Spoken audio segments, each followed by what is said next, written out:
சென்னை பெருநகர் வளர்ச்சி குழுமத்தின் சார்பில் காமராஜர் சாலையில் உள்ள மெரினா கடற்கரை பகுதிகளில் மெரினா பாரம்பரிய வழித்தட திட்ட பணிகள் விறுவிறுப்பாக நடைபெற்று வருகின்றன.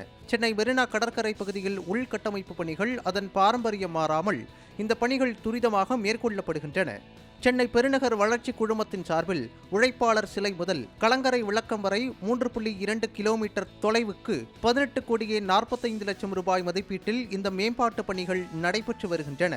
மேலும் உழைப்பாளர் சிலையில் இருந்து கலங்கரை விளக்கம் வரை 4 மீட்டர் அகலத்திற்கு நடைபாதை அமைக்கப்படுகின்றன.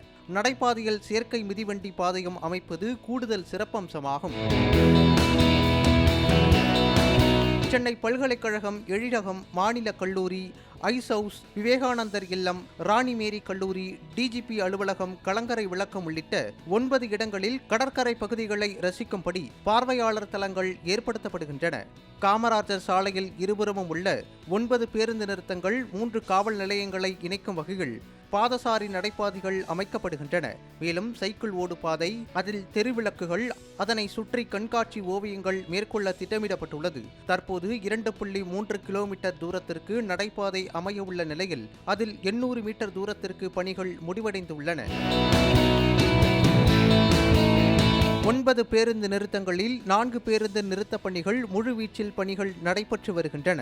தற்போது 50% பணிகள் முடிந்துள்ள நிலையில் அடுத்த ஆண்டு ஜனவரி மாதம் இறுதிக்குள் அனைத்து பணிகளும் நிறைவு பெறும் என அதிகாரிகள் தெரிவித்துள்ளனர். சென்னையில் கடல் அழகை ரசிக்கும் வகையில் பார்வையாளர் தளங்கள் அமைப்பது மக்களிடையே மிகுந்த எதிர்பார்ப்பை ஏற்படுத்தியுள்ளது.